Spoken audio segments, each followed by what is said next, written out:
నమస్తే. ఎన్నో ఆధ్యాత్మిక కార్యక్రమాలు నిరంతరం ఛానల్‌లో ప్రసారం అవుతూనే ఉంటాయి. మీ అందరికీ సుపరిచితులు. బాబాకి సంబంధించి ఎన్నో ఎపిసోడ్స్ గతంలో కూడా చేసున్నాం. ఛానల్‌లో ఉన్నాయి. ప్రతి వీడియోని మొదటి నుంచి చివరి వరకు వాచ్ చేయండి. బాబా యొక్క తత్వం గురించి, బాబా ఎలా నడిపించారు మనల్ని, ఎలా పలికిస్తారు మనల్ని, బాబా భక్తులు ఏ విధంగా ఉండాలి, ఈ విషయాల గురించి ఆల్మోస్ట్ చాలా వరకు మాట్లాడున్నాం.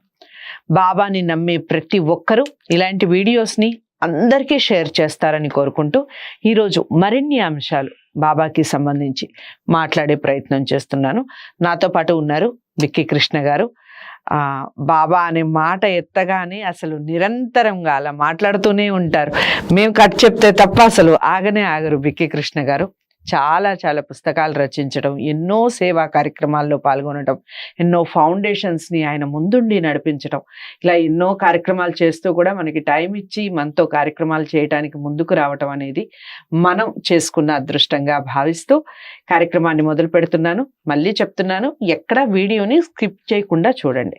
మీకు ఏమైనా డౌట్స్ ఉన్నా, బాబాకి సంబంధించి మీరు ఇంకేదైనా మాట్లాడాలి అనుకున్నా కామెంట్ బాక్స్లో తెలియజేయండి. నమస్కారం. నమస్తే మేడం.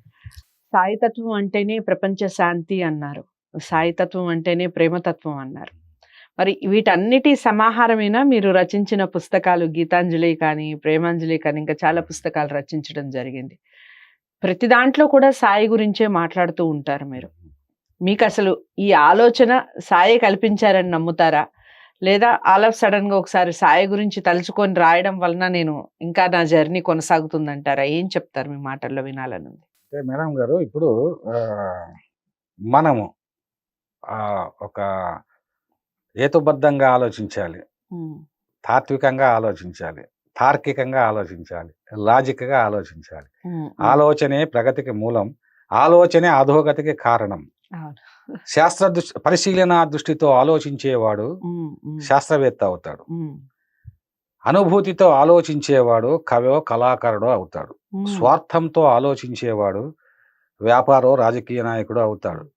1000 ఆలోచనలు, మీ ఆలోచనలు ఎలాంటివో మీరు అదే అవుతారు అని ఇండియా టుడేలో నేను రివ్యూస్ రాసేవాడిని. అదే ఆ థాట్ నాకు వచ్చింది, ఆ కవిత వచ్చేసింది.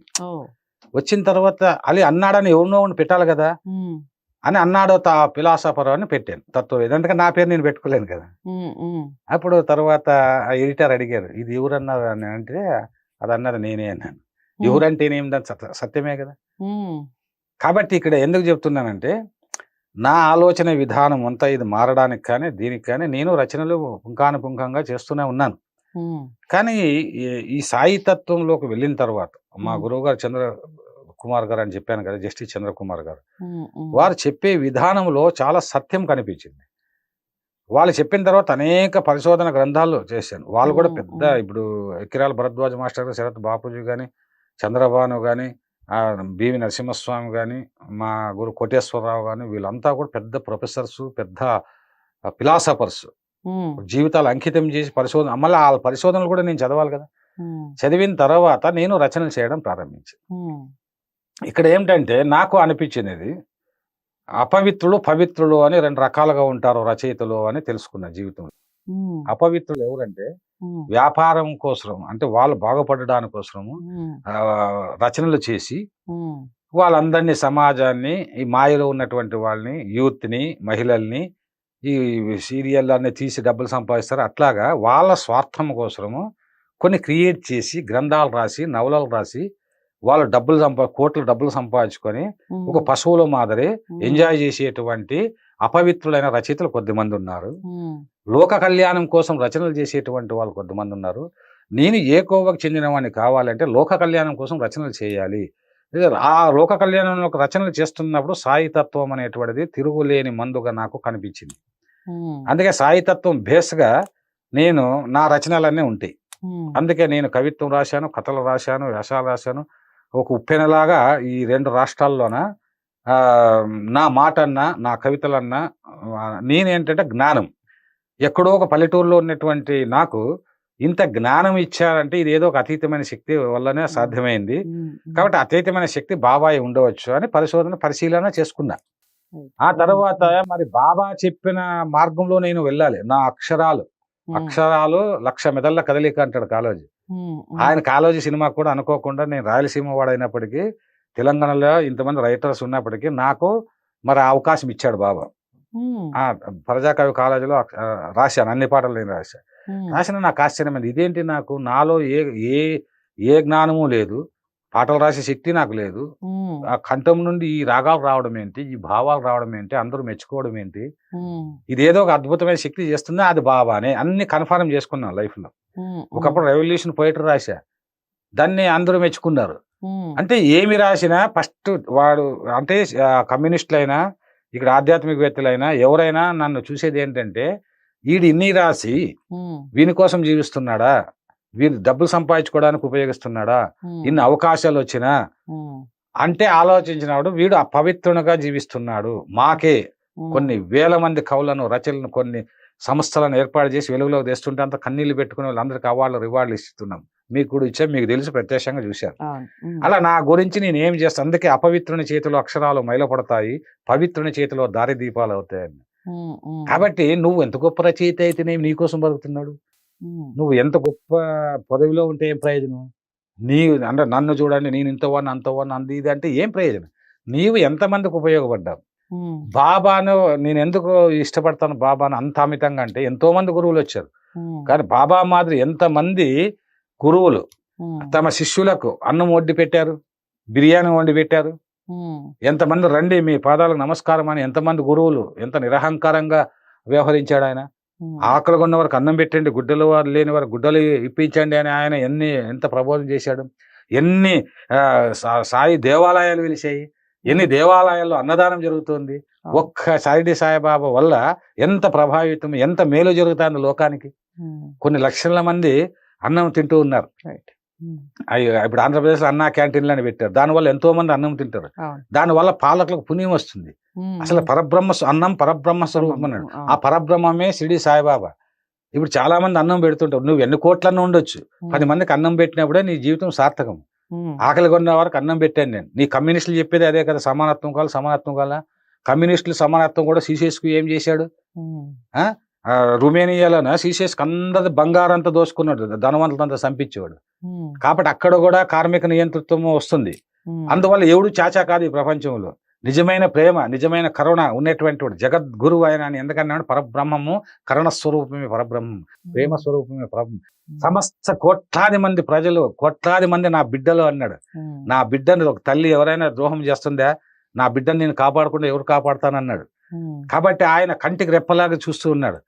ఈ రోజు కోట్లాది మంది దేశ విదేశాల్లోనూ అన్ని దేశాల్లోనూ బాబా టెంపుల్స్ ఉన్నాయంటే, ఇక్కడ ఏదో బాబాను గొప్ప చేయడానికి బాబా టెంపుల్స్ కట్టలేదు. ఇక్కడ సాయి తత్వానికి సింబల్ టెంపుల్, ప్రేమ తత్వానికి symbol temple, love religion symbol ఆ యొక్క టెంపుల్, ప్రేమతత్వం.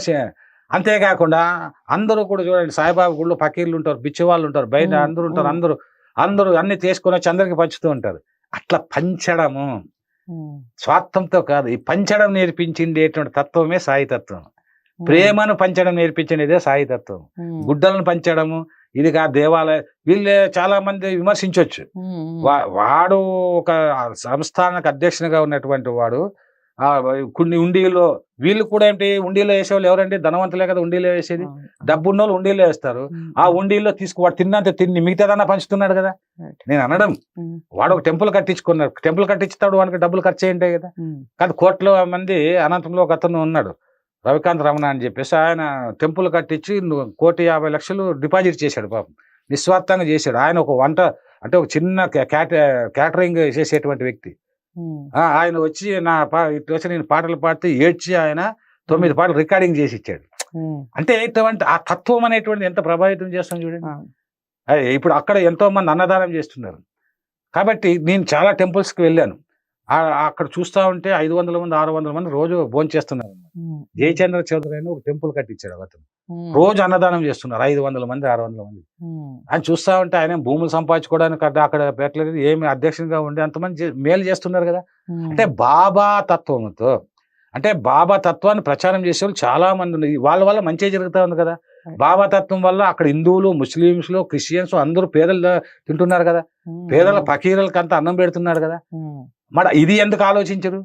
ఎప్పుడు హిందువు ముస్లిమా అని చెప్పి బాబా గురించి ఆలోచించి బాబా కోట్లాది మంది యొక్క బాబా భక్తుల మనోభావాలను దెబ్బతీయడం ఎందుకు, బాధ పెట్టడం ఎందుకు? అసలు నువ్వు ఒకరిని బాధ పెడుతున్నాడు, నువ్వు మనిషే కాదు. నీదేదో నువ్వు చూసుకో, నీదే కరెక్ట్ కావచ్చు నీ దృష్టిలో, నీ దృష్టిలో, నా దృష్టిలో నీది కరెక్ట్ కాదు, నాదే కరెక్ట్ అంట. కాబట్టి ఉంది కరెక్ట్ కాదు, ఇంకా ఆలోచిస్తా సత్యాన్ని అంటి పెట్టుకో. అన్ని దేవుళ్ళు, అన్ని కులాలు, అన్ని మతాలు అంతా ఒకటే. మనిషిని మనిషిగా ప్రేమించు, మతాన్ని మతంగా ప్రేమించు. ఇప్పుడు ప్రజాస్వామ్యం వచ్చింది, ప్రజాస్వామ్యంలో మనం సమానత్వం కోసం పోరాటంలో తప్పు లేదు.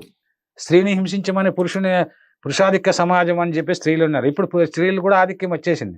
స్త్రీలు పురుషులు హింసించమని చెప్పడం లేదు. బాబా చెప్పింది ఏంటంటే ఒక లింగ భేదమే తప్ప ఒకరినొకరు ప్రేమించుకోండి తప్ప విమర్శించుకోకండి, ఒకరినొకరు హింసించుకోకండి అని చెప్పాడు. ఇటువంటి ఒక అద్భుతమైనటువంటి ఫిలాసఫీ నేను నా రచనల్లో చూపెట్టాను. అందుకే నా రచనలు మార్మిక నది ఇప్పుడు అద్భుతమైన గ్రంథంగా, ప్రపంచ ప్రఖ్యాతగాంచే గ్రంథంగా విమర్శకులు కొనియాడుతున్నారు. నేను రాసినటువంటి ఒక పూల తోటను చూస్తే, అంటే ఇంకొకటి అండి, ఇక్కడ జిడ్డు కృష్ణమూర్తి చెప్పినాడు చలనము సౌందర్యం, అంతవరకు వెళ్ళింది నా మైండ్. నేను ఇట్లా మాట్లాడుతున్నానంటే ఈ మాటలు నాకు కాదు. నేను ఒక ఉదయమైన మా ఇంటి పక్కన ఒక పూల తోటను చూశాను. ఏ ప్రాచీన ఋషి అంటే ఇంత అందమైన సృష్టిని చూసి ఏ ప్రాచీన రుచి పక్కున నవ్వాడు, ఇక్కడ ఓ పూల తోట వెలిసింది అని అలా అలవోకగా వచ్చేసింది. అంటే నేను ప్రాచీన ఋషిని ఎందుకు లైక్ చేస్తున్నానంటే, కమ్యూనిస్టులు ఒకప్పుడు మార్క్స్ వీళ్ళంతా వీటి గురించి కూడా రాశాను. కానీ ఇక్కడ ప్రాచీన ఋషిని గురించి ఎందుకు చెప్తున్నానంటే, ప్రాచీన ఋషులు వాళ్ళు సైంటిస్టులు. అప్పుడు కులం లేదు, మతం లేదు, ఏమి లేదు. వాళ్ళు పరిశోధన చేశారు. వాళ్ళు హేతువాదులే. అది కూడా చెప్తున్నా, ప్రాచీన ఋషి ఆధ్యాత్మికవాది కాదు, ఫస్ట్ హేతువాది, తర్వాత ఆధ్యాత్మికవాది. ఆధ్యాత్మికవాది అంటే ఫస్ట్ ఏమిటంటే ఏమిటి హేతు, ఏమిటి ఈ కారణాలు, ఏమిటి ఈ సృష్టి ఉందా లేదా, ఇది హేతుబద్ధంగానే ఆలోచించాడు కదా. కాబట్టి ఆత్మ ఏమిటి, పరమాత్మ ఏమిటి, అసలు ఈ సృష్టికి మూలం ఉందా లేదా అని అట్ట పరిశోధనలు చేసి కనుక్కున్న తర్వాత వాళ్ళు ఋషులయ్యారు, అంటే ఆధ్యాత్మికవేత్తలు అయ్యారు. ప్రాచీన ఋషులంతా నిస్వార్థంగా చేసినటువంటి సైంటిస్టులు. ప్రకృతి పైన అంత సైన్స్ని ఆడ కనాదుడు కానీ, గౌతముడు కానీ, విశ్వామిత్రులు కానీ ఒక 2000 3000 మంది ఋషులు చేసిన పరిశోధనల ఆ యొక్క ఫలితమే వేదాలు, ఉపనిషత్తులు, మిగతా గ్రంథాలన్నీ. అటువంటి సంపద ప్రపంచంలో ఏ దేశంలోనూ లేదు. దాన్ని సద్వినియోగం చేసుకోవాలి మనం. అలా అంతేగాని వాళ్ళు ఏదో ఒక మతాన్ని సృష్టించుకోండి, మానవ విడిపోండి, ఒకరిని ద్వేషించండి, పీఠాలు పెట్టుకోండి, దోపిడీ చేయండి అని ఏ ఋషులు చెప్పలేదు. వాళ్ళు విశ్వ కళ్యాణం కోసం అంత కృషి చేశారు. కాబట్టి ఋషి సంస్కృతి చాలా గొప్పది మన దేశంలో. ఆ ఋషి సంస్కృతికి మళ్ళీ పరిరక్షించడానికి పుట్టిన ఆ జగద్గురువే షిరిడి సాయిబాబా. షిరిడి సాయిబాబా జ్ఞానేశ్వర మహత్యాన్ని చదువుకోండి అన్నాడు, భగవద్గీతను చదువుకోండి అన్నాడు, భాగవతాన్ని చదవండి అన్నాడు, రాముని పూజించండి అన్నాడు, అల్లాని పూజించండి, ఎవరిని పూజించొద్దు అని చెప్పలేదు. ఆయన చెప్పినదంతా కూడా మరి అన్ని గ్రంథాలు చదవమని చెప్పాడు. భగవద్గీత శ్లోకాలు కానీ అర్థం చేయాలి. పరబ్రహ్మం అండి, సమస్త ఋషులు పరబ్రహ్మంలోనే పుట్టాయి, జగన్మాత నుంచే పుట్టాయి. ఈయన జగన్మాతకి ఈయన గురువు తీసుకుని వెళ్ళి హిమాలయాల్లో జగన్మాత మంత్రం జపించేసి ఈయన జగద్గురుగా అంటే ఆయన పుట్టుకే వేదాలు ఎవరు సృష్టించలేదు అని అంటారు, వేదాలు అపౌరుషేయాలు అంటారు. అట్లా ఏమాటి పంత అదే అన్నాడు. బాబా జననం కూడా మహాత్ములు నదుల పుట్టుక ఎవరికి తెలియదు అన్నాడు. అలాంటి మహా జగద్గురు షిరిడి సాయిబాబా ఏ రకంగా ఆలోచించినా ఎవరికైనా అసలు నోరు లేనటువంటి వానికి మూగ వాణ్ణి మాటలు రప్పించాడు, ఏమి రానటువంటి వాడిని పండితుని చేశాడు. వేదాంతులు పెద్ద పెద్ద వాళ్ళంతా వచ్చి ఆయన పాదాలకు మోహరించారు. సైలెంట్ గా నానా చంద్రకౌర్ మహామేధ సైలెంట్ గా ఉండేవాడు.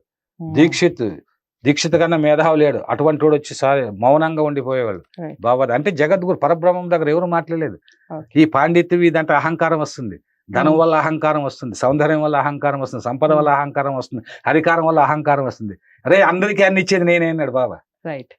సో చాలా అంటే చాలా ఆవేశంగా అందులో అంతరార్థాన్ని వెతికే క్రమంలో చాలా చక్కగా వివరించారు విక్కీ కృష్ణ గారు బాబా తత్వాన్ని. మీరు కూడా ఎంతవరకు ఫాలో అయ్యారు, ఎంతవరకు ఫాలోవర్స్ ఉన్నారు, మా కార్యక్రమాలు ఎంతవరకు చూస్తున్నారు, ఈ విషయాలన్నీ కామెంట్ బాక్స్లో తెలియజేస్తూ బాబాకి సంబంధించిన ఈ విషయాలన్నీ కూడా అందరికీ షేర్ చేసే ప్రయత్నం చేయండి. ఛానల్ని సబ్స్క్రైబ్ చేసుకోండి. మరో మంచి టాపిక్తో మళ్ళీ కలుస్తాను. నమస్తే.